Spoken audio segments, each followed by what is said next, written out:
welcome back to my channel Define Yourself. I hope that all of you are keeping well at your homes, and while keeping well you all have to like my videos, share it and subscribe it. तो friends, मेरी video को अगर आपने और देखना है और जानना चाहते हो मैं क्या क्या नया बनाने वाली हूँ, तो उसके लिए आपको सब्सक्राइब करना बहुत इंपॉर्टेंट है। और अगर सब्सक्राइब कर ही लेते हैं तो आप लोगों को सबसे इम्पॉर्टेंट चीज़ है बेल आइकन भी प्रेस कीजिएगा, क्योंकि उससे आपको न्यू जो मेरी वीडियोस में डालूँगी उसकी नोटिफिकेशंस आती रहेंगी। तो अब उन सब चीज़ों को छोड़ के मैं आपको बताती हूँ कि आज हम क्या डिस्कस करने वाले हैं। जी हाँ, जैसे कि आपने देख लिया होगा, आज हम डिस्कस करने वाले हैं, हम सेल चैप्टर को आगे पढ़ेंगे। जो हमने पिछले पढ़ा था फंडामेंटल यूनिट ऑफ लाइफ, जो हमारा सेल था। We all know that what is our fundamental unit of life, which is cell. तो अब जैसे हमें पता है कि एक सेल एक फंडामेंटल यूनिट होता है लाइफ का। इंसान किससे बनता है? एक सेल से। मीन्स मैं किससे बनी हूँ, मेरी ऑर्गन्स किससे बने हैं, मेरी बॉडी किससे बनी है, मेरी बॉडी भी सेल से बनी है। तो जैसे कि अगर हमने ये देख लिया कि हम किससे बनते हैं, ओके, तो अब यही चीज़ मैं कंटिन्यू करूँगी अपनी इस वीडियो में, जो हमने पिछले बताया था। पिछले में मैंने आपको बताया था कि एग्जैक्टली यूनिसेलुलर का डिफरेंस, मल्टीसेलुलर क्या होता है, इनमें डिफरेंस क्या है, और इनकी चीज़ें अब मैं आपको एक्सप्लेन करने जा रही हूँ। तो ध्यान से मेरी वीडियो देखिए। अगर आपने अब आगे वाला देखने से अच्छा है पीछे देखो, क्योंकि पहला अगर तुम्हें आता होगा तो ऑब्वियसली आगे आगे तुम्हें आ ही जाएगा। तो जिन्होंने मेरी पुरानी वीडियो नहीं देखी है वो पुरानी वीडियो भी देख लो, और लेट्स बिगिन। सो अब मैंने यहाँ पे आप लोगों के लिए एक डायग्राम बनाया है, अगर आप लोग ध्यान से देख सकते हैं। देखो, तो ये डायग्राम एग्जैक्टली है क्या? अब आप सोच रहे होंगे ये डायग्राम है अमीबा की। किसकी? अमीबा की। And what is amoeba? Any guesses? So जिनको पता है कि ये कौन सा है, मल्टी सेल्यूलर है, यूनिसेल्यूलर है, कौन सा है, वो प्लीज़ मुझे इसी टाइम कमेंट सेक्शन में बताइए कि ये यूनिसेल्यूलर है अमीबा और मल्टी सेल्यूलर। तो तब तक वेट करती हूँ, आप लोग पॉज करो और लिखो। अब मैं बताती हूँ आगे। तो ये है यूनिसेल्यूलर, अमीबा यूनिसेल्यूलर होता है। तो जैसे हमने पहले पिछली वीडियो में पढ़ा था, तो अब मैंने इसमें आपको ये डायग्राम के साथ कुछ चीज़ें एक्सप्लेन करने की कोशिश की है। आई होप आपको समझ आ जाए। तो अब ये क्या है? ये जो हमारे पास ये एक सेल है, ठीक है, अमीबा है, अमीबा की सेल है। तो क्या है हमारे पास इस सेल में, हमारे पास सेल में क्या क्या होता है? अगर हम खुद देखें, हमें ज़िंदा रहने के लिए क्या क्या चीज़ें चाहिए होती हैं? हमें खाना चाहिए, हमें पानी चाहिए, और हमें ब्रेन चाहिए, है ना? तो वैसे ही सेल में भी न्यूक्लियस नाम की चीज़ होती है। बला का नाम है न्यूक्लियस। आप सोच रहे होंगे पता नहीं क्या है न्यूक्लियस। अब न्यूक्लियस देखो, जैसे हमारे पास हमारे ब्रेन्स हैं, वैसे ही सेल के पास न्यूक्लियस है। अब क्या है, ये जो हमारे पास सेल है, सेल में हमारे पास क्या है?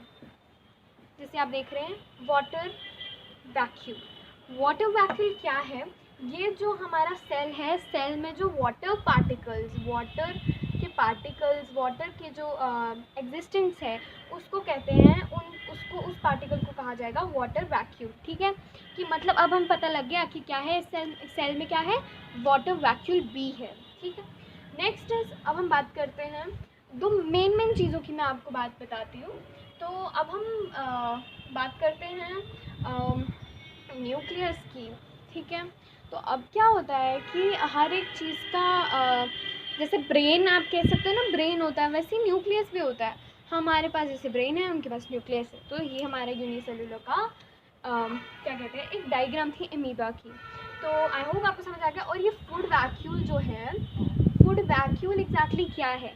अब देखो, हम लोग खाना खाते हैं ना, तो वो हम उसको कंसिस्ट करते हैं सेल में। अगर वो चीज़ सेल को भी ज़रूरत है आगे बढ़ने की, तो सेल को भी खाने की ज़रूरत है। और अमीबा यूनिसेलुलर, सब काम अपने खुद करता है, तो उसमें भी ये होता है, फूड वैक्यूल होता है।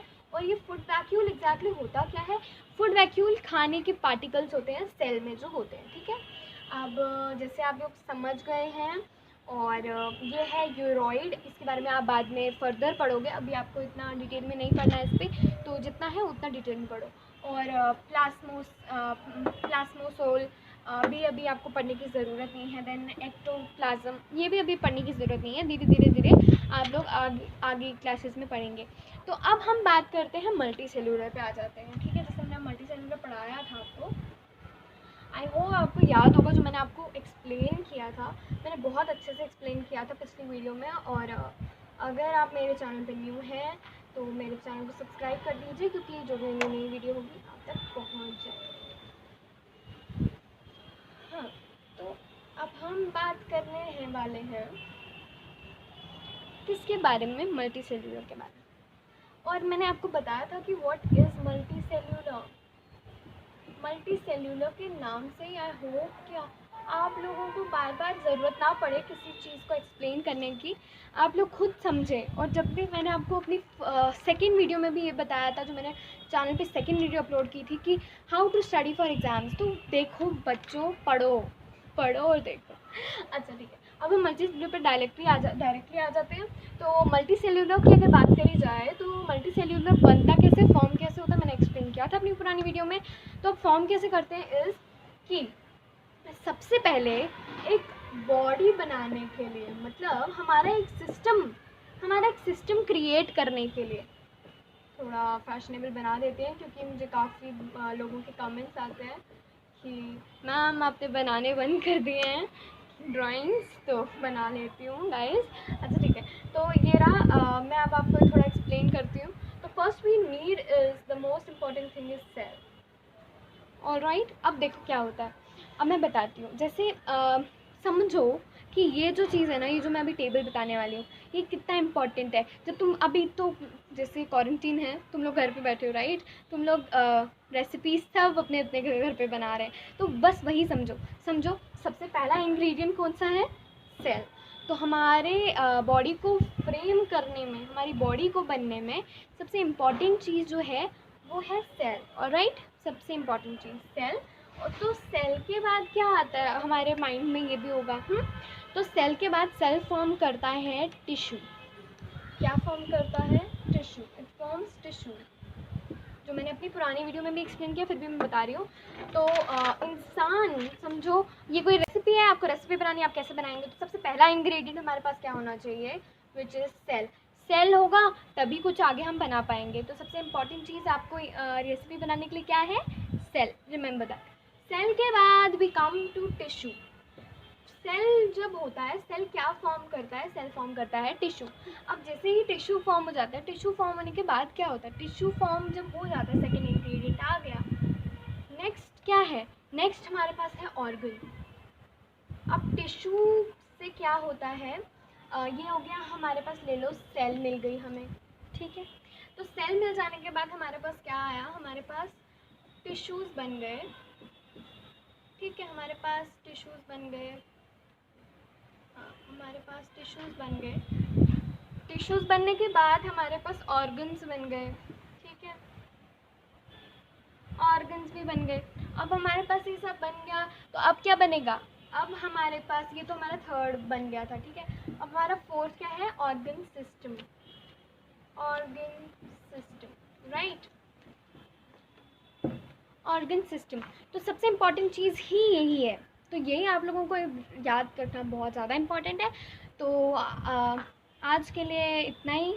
तो आगे मैं आपको थोड़ा और एक्सप्लेन करूँगी, क्योंकि ये जो चैप्टर है काफ़ी लेंथी है, और हमें ज़रूरत किस चीज़ की है, हमें ज़रूरत इस चीज़ की है कि हमें चीज़ों को समझना है, ना कि जल्दी जल्दी समझना है। क्यों, क्योंकि आप टाइम लो बट समझो कम से कम। ये ना हो, क्योंकि अब देखो कुछ लोगों को मैंने देखा है आजकल न्यू मेथड से पढ़ा रहे हैं कि आजकल बोर्ड, आजकल जो यूट्यूब वाले हैं वो नए नए तरीके से पढ़ा रहे हैं, which is invisible board, I think light board और समथिंग करके कुछ तो इनविजिबली हो जाता है। तो मेरे ख्याल से the most important thing is it does not work कि आप लोगों का सबसे नेसेसरी चीज़ ही ये है कि आप लोगों के पास एक सोफिस्टिकेटेड चीज़ें होनी चाहिए। क्योंकि कुछ लोग ऐसे भी हैं जो पढ़ रहे हैं और आज आईपीएस हैं, पर जिनके पास कोई फैसिलिटी नहीं थी, वो कैसे आज तक यहाँ पहुँचे। So this is the thing you need to see, कि जहाँ पे आप लोगों को समझ आ रहा है वहाँ पर जाओ। ये मत करो कि सब उधर ही जाओ भाई, दौड़ लगाओ तुम उधर, कि जहाँ पे तुम्हें लग रहा है कि ऑलमोस्ट सारे बच्चे जा रहे हैं, सारे बच्चे पढ़ रहे हैं, वहाँ जाओ जहाँ तुम्हें समझ आ रहा है, जहाँ तुम्हारा कोई ना हो बेशक, पर तुम्हें समझ आए, वो चीज़ सबसे इम्पॉर्टेंट है।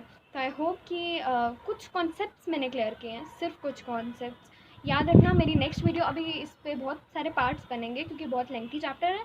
तो अभी सिर्फ मैंने ये पार्ट ये एक्सप्लेन करना था क्योंकि ये बहुत इंपॉर्टेंट टेबल होता है। It's very important to know. अगर आपको मल्टी सेलुलर में ये चीज़ें पता होंगी और ये चीज़ें याद होंगी तो मल्टी सेलुलर और यूनिसेलुलर का क्वेश्चन बहुत इंपॉर्टेंट होता है, पेपर्स में बहुत अक्सर आता है कि differentiate between unicellular and multi cellular. तो ये आपके लिए ईजी हो जाएगा कि आपको इनको डिफ्रेंशिएट भी करना आ जाएगा और आपको इनके चीज़ों के पीछे पता भी होगा। So best of luck for future guys. So all the best और अच्छे से पढ़ो, और मैं अपनी नेक्स्ट वीडियोस भी बनाऊंगी और जल्दी अपलोड करूंगी यूट्यूब चैनल पे। तो फिलहाल के लिए इतना ही। तो नेक्स्ट वीडियो के लिए आप वेट कीजिएगा। Thank you.